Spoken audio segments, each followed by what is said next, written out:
चीनी चीनी के बारे में कैसा बोल जिस रहा गन्ने से गुड़ सुनिए। इतना काला होता है, उसकी चीनी इतनी सफेद कैसे हो गई?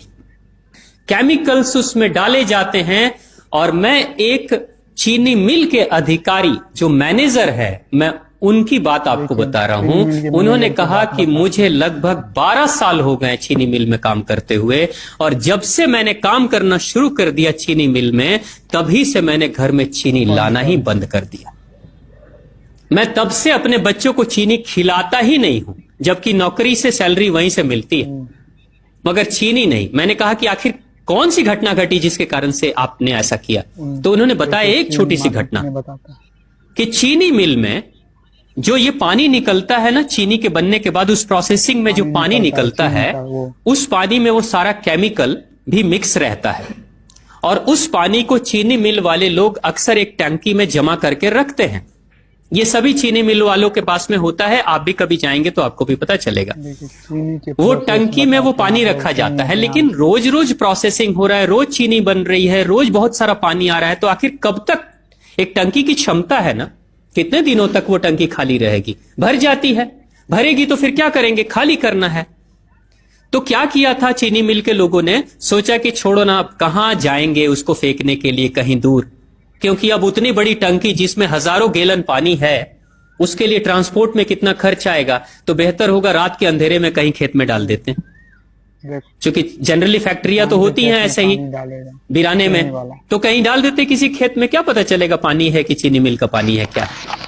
तो ये सोचकर मैनेजमेंट वाले लोगों ने रात में ही उस पानी को खेतों में छुड़वा दिया, किसान के खेतों में, और नतीजा ये हुआ कि उस खेत की सारी फसल जल गई, मिट्टी बंजर हो गई। और जब किसान पता करने लगा कि आखिर क्या हुआ मेरे खेत में, जब चेकअप कराया वो मिट्टी का, तो पता चला कि इसमें तो चीनी मिल का जो वेस्ट मटेरियल है वो डाला गया है। तब उसको खबर मिली कि हाँ, किसी स्टाफ ने बताया कि हाँ, हमारे चीनी मिल से ही पानी डाला गया था आपके खेत में, और पूरी मिट्टी बंजर हो गई। उसने केस कर दिया और चीनी मिल वाले को मुआवजा देना पड़ा लाखों रुपए। तभी से वो स्टाफ कहते हैं कि जो मिट्टी को बंजर कर दे वो इंसान के शरीर में जाए तो क्या करेगी। उसी के बाद से मैंने अपने घर में चीनी लाना बंद कर दिया। और सच्चाई है, लगभग अगर आप देखेंगे तो अंग्रेजों के आने के समय अंग्रेज पहला चीनी मिल इन्होंने भारत में ही लगाया था।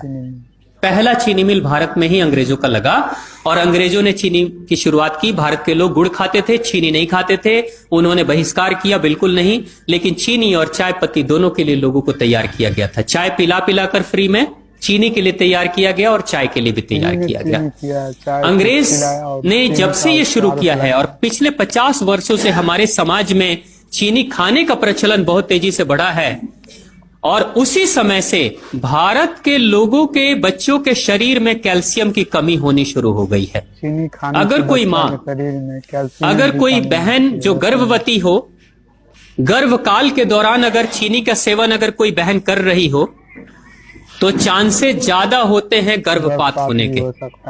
कोई माँ अगर बच्चे के जन्म से पहले 1 साल पहले से ही चीनी छोड़ दे और सामान्य भोजन करे, अपना ही दूध बच्चे को पिलाए, और कम से कम 5 साल तक बच्चे को चीनी ना खिलाए, खुद को चीनी ना खिलाए, उस बच्चे को कभी भी ऑस्टियोपोरोसिस की समस्या नहीं हो सकती। कैल्शियम की कमी उसके शरीर में कभी नहीं होगी। चीनी जब जाती है आपके शरीर में, तो बाहर जब निकलती है तो अकेले नहीं निकलती, कैल्शियम लेकर निकलती है। चीनी कैल्शियम लेकर निकलती है, हड्डियों को गलाकर निकलती है।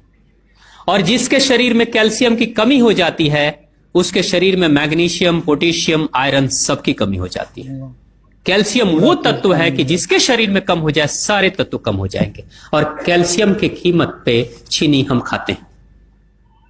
भारत, पाकिस्तान, बांग्लादेश, नेपाल, ऐसे कुछ देशों के अलावा दुनिया के बहुत सारे ऐसे राष्ट्र हैं जहां चीनी का इस्तेमाल ही नहीं होता। आज भी चीनी खाते नहीं, बहुत सारे देश नहीं खाते बिल्कुल। आप गुड़ खाया करिए, वो ज्यादा बेहतर है, चीनी को छोड़िए।